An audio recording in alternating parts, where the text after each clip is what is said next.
Good evening मित्रों। राजस्थान की समस्त प्रतियोगिताओं के लिए महत्वपूर्ण पाठ जो एक और है राजनीति विज्ञान, जिसके बारे में हम चर्चा करने जा रहे हैं। आयोजित जितनी भी परीक्षा होती है उनमें आए दिन इस पाठ से प्रश्न आते ही रहते हैं। तो आप सभी साथियों का DK पाटीदार एजुकेशन में हार्दिक स्वागत करता हूं। आगामी प्रतियोगी परीक्षाएं और भी आ रही है, तो हमें हताश नहीं होना है। जिनके भी मार्क्स जैसे भी आ रहे हैं उनके जो हो गया वो भूल जाएं और आगे की तैयारियों के लिए आप तैयार हो जाएं। तो हम शुरू करते हैं आज का पाठ।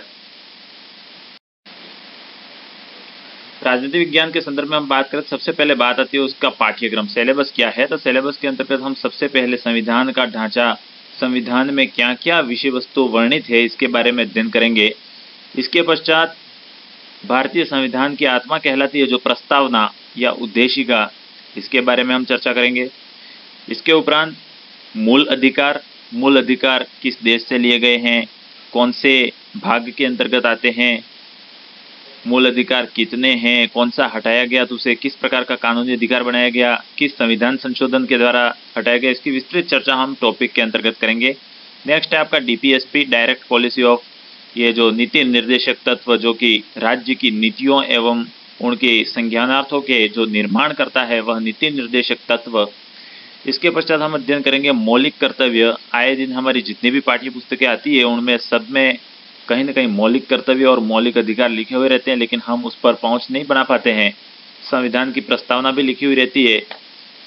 इसके पश्चात हम पढ़ेंगे केंद्र सरकार के संदर्भ में राष्ट्रपति के क्या कर्तव्य होते हैं, राष्ट्रपति की समस्त कौन कौन से आर्टिकल्स राष्ट्रपति से संबंधित है, राष्ट्रपति शासन से संबंधित कौन कौन से आर्टिकल संबंधित है, समस्त चर्चा इस टॉपिक में करेंगे। इसके पश्चात PM और उसकी कैबिनेट, मंत्रिपरिषद, प्रधानमंत्री के संदर्भ में कौन कौन से आर्टिकल आते हैं। इसके पश्चात हम संसद किन सदनों से बनकर बनी है, इनके उपनाम क्या है, कितने सदस्य इसमें, किस प्रकार के एंग्लो इंडियन, किस प्रकार के और राज्यपाल द्वारा, राष्ट्रपति द्वारा जो मनोनीत होते हैं, यह समस्त हम संसद में बात करेंगे। इसके पश्चात विवाद से समस्त निपटारे हम न्यायपालिका में, उच्च न्यायालय एवं सर्वोच्च न्यायालय दोनों की बात करेंगे। इसके पश्चात समस्त राज्यों के संदर्भ में जो राज्य सरकार एवं केंद्र सरकार के मध्य की कड़ी का कार्य करता है, सेतु की तरह राज्यपाल के बारे में चर्चा करेंगे। इसके पश्चात हम CM और उसकी कैबिनेट, मुख्यमंत्री और उसकी मंत्रिपरिषद की चर्चा करेंगे। और आपका अंतिम बिंदु है स्थानीय स्वशासन, पंचायती राज में आपका ग्रामीण स्थानीय स्वशासन और नगरीय निकाय दोनों आएगा आपका। इसके लिए कौन सा संविधान संशोधन हुआ, किस अनुसूची में इसे जोड़ा गया, यह समस्त स्थानीय ग्राम स्तर के जितने भी आते हैं, आपके पंचायत समिति है, जिला परिषद है, यह समस्त आपका स्थानीय स्वशासन है। आपके इन बिंदुओं से प्रत्येक प्रतियोगी परीक्षा में बहुत अच्छे अच्छे प्रश्न पुटअप होते हैं। कुछ लैंग्वेज के अकॉर्डिंग जाते हैं तो कुछ सीधे पूछे जाते हैं। तो इन समस्त बिंदुओं की गहन अध्ययन करेंगे। इससे पहले हमें ध्यान होना चाहिए, सबसे पहले हम बात करें तो संविधान का ढांचा, वास्तव में संविधान में है क्या क्या, तो यह पूरे चार्ट के रूप में आपको ध्यान होना चाहिए कि संविधान के ढांचे में क्या है। संविधान कहते किसे हैं, तो कानूनों व विषयों का जो लिखित संग्रह होता है वो संविधान कहलाता है। कानून और जो विषय जिसका लिखित संग्रह जो होता है, संकलन किया जाता है, जिसे हम पॉलिटिकल भाषा में संविधान कहते हैं। संविधान में हम बात करें तो दो भागों में इसको देखेंगे हम, एक तो मूल संविधान और एक वर्तमान का संविधान। मूल संविधान में क्या था और वर्तमान संविधान में क्या अपेक्षित परिवर्तन हुए। मूल संविधान की बात करें तो हम कहाँ तक की बात कर रहे हैं, 26 जनवरी 1950, जहाँ मूल संविधान और उसके पश्चात क्या क्या अमेंडमेंट हुए, क्या क्या संशोधन हुए, तो वो सब आपके वर्तमान में आएंगे। मूल संविधान में आपकी प्रस्तावना थी, 22 भाग थे। वर्तमान संविधान में भी प्रस्तावना है, 22 भाग है, लेकिन मूल संविधान में आपकी अनुसूचियाँ जो थी वो 8 थी, जो कि वर्तमान संविधान में 12 अनुसूचियाँ हो गई है। आपके आर्टिकल, अनुच्छेद जो है वह 395 थे। अब बहुत सारे संविधान संशोधन विधेयक पारित हुए हैं। यह कौन कौन से विधेयक लेटेस्ट है, किससे संबंधित है, किस उपक्रम से संबंधित है और विधेयक क्या कहलाता है, विधेयक कैसे पास होते हैं, यह समस्त हम अगले बिंदु में बात करेंगे जब विधेयक का टॉपिक आएगा। लेकिन आपको ध्यान रखना है, मूल संविधान में 8 अनुसूचियाँ थी, वर्तमान में 12 अनुसूचियां हुई है, तो 9 से लगाकर जो 12 तक 4 अनुसूचियां है, वह किसके संविधान संशोधन के माध्यम से जोड़ी गई। जहां मूल संविधान में 8 अनुसूचियां थी और वर्तमान में 12 हो गई है, तो वह निम्न संविधान संशोधनों के माध्यम से जोड़ी गई है। आपको ध्यान देना है, सबसे पहले 9वीं अनुसूची, तो वह आपका प्रथम संविधान संशोधन 1951 में हुआ था, तब 9वीं अनुसूची जोड़ी गई। 9वीं अनुसूची का विषय क्या है वो आगे मैं लेकर आ रहा हूँ। इसके बाद में 10वीं अनुसूची आपकी 52वें संविधान संशोधन द्वारा जोड़ी गई 1985 1985 में आपकी 10वीं अनुसूची जोड़ी गई। फिर एक 11वीं अनुसूची आपके 73वें संविधान संशोधन 1992 के माध्यम से 11वीं अनुसूची जोड़ी गई और 12वीं अनुसूची जो है आपकी वह 74वें संविधान संशोधन के माध्यम से 1992 में जोड़ी गई। इन अनुसूचियों का संबंध किस विषय से है वह आगे हम पढ़ेंगे। बात आती है अनुसूचियों का विषयवार अध्ययन। कौन कौन सी अनुसूची का क्या क्या विषय है इसके बारे में बात करेंगे। तो सबसे पहली अनुसूची आती है आपके संघ व उसके राज्य क्षेत्र।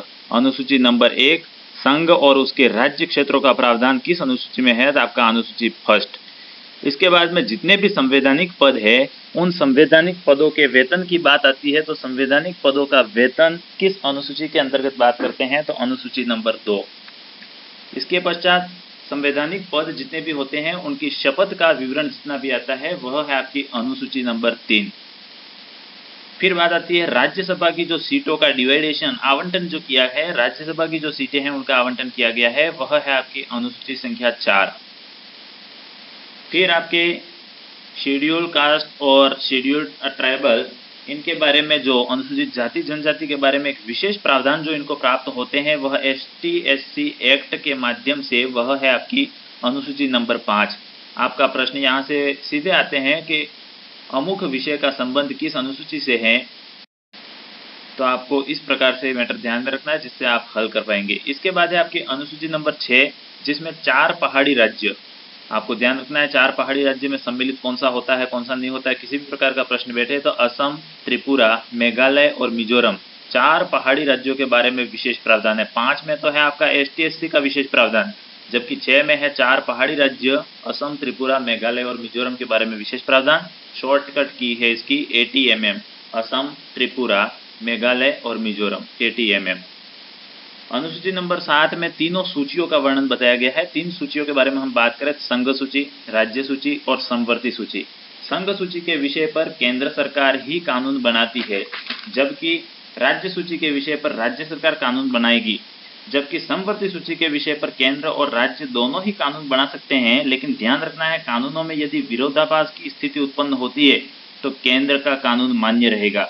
लेकिन यदि किसी राज्य ने राष्ट्रपति की पूर्वानुमति ली है और समवर्ती सूची के विषय पर कानून बनाया और यदि बाद में विरोधाभास होता है तो राज्य का कानून ही मान्य रहेगा। यह आपकी तीनों सूचियों का वर्णन जो आता है वह अनुसूची नंबर 7 में है। इसके पश्चात बात करें अनुसूची नंबर 8, तो 8 में आती है आपकी भाषाएं। भाषाएं मूल संविधान की बात करी है हमने पहले, 26 जनवरी 1950 की बात है। उस समय मूल संविधान में 14 भाषाएं थी। इसके पश्चात 21वां संविधान संशोधन हुआ, उस समय एक भाषा जोड़ी जिसका नाम है सिंधी। 21वें संविधान संशोधन में मित्रों सिंधी भाषा जोड़ी गई। इसके पश्चात 71वें संविधान संशोधन में 3 भाषाएं जोड़ी गई, नेपाली, मणिपुरी और कोंकणी। 71वें में आपकी 3 भाषाएं जोड़ी, नेपाली, मणिपुरी और कोंकणी। इसके पश्चात 92वें संविधान संशोधन में 4 भाषाएं जोड़ी गई, वो 4 है आपके बोडो, डोगरी, मैथिली और संथाली। तो ध्यान रखना है मित्रों, 8 अनुसूची नंबर 8 जो है वह भाषाओं से संबंधित है। मूल संविधान में 14 भाषाएं थी, 21वें में 1 जोड़ी, 71वें में 3 जोड़ी। तो कौन कौन सी ध्यान रखना है, इसकी शॉर्टकट की है नमक, आपको ध्यान रखना है, न से नेपाली, म से मणिपुरी और क से कोंकणी। फिर आपके 92वें संविधान संशोधन में 4 भाषाएं जोड़ी, BDMS, इस प्रकार से ध्यान रखना है, BDMS, बोडो, डोगरी, मैथिली और संथाली। इस प्रकार वर्तमान में यह भाषाएं जो है वह कुल मिलाकर होगी आपकी 22। तो वर्तमान संविधान में कितनी भाषाएं हैं, तो ध्यान रखना है 22 भाषाएं। किस अनुसूची में है, तो 8वीं में। नेक्स्ट हम बात करें 9वीं अनुसूची। 9वीं अनुसूची है आपकी भूमि सुधार कानून से संबंधित है। ध्यान रखना है इस अनुसूची में डाले गए जितने भी विषय है उस पर न्यायालय जो है वो भी संज्ञान नहीं ले सकता है। अनुसूची नंबर 9। 10वीं जो है आपकी दल बदल कानून है। राजनीतिक दल जो है वह कोई पार्टी विशेष का कोई आदमी है वह दल बदल करता है तो एक कानूनी अपराध है, उसको पद से मुक्त कर दिया जाता है। इस दल बदल कानून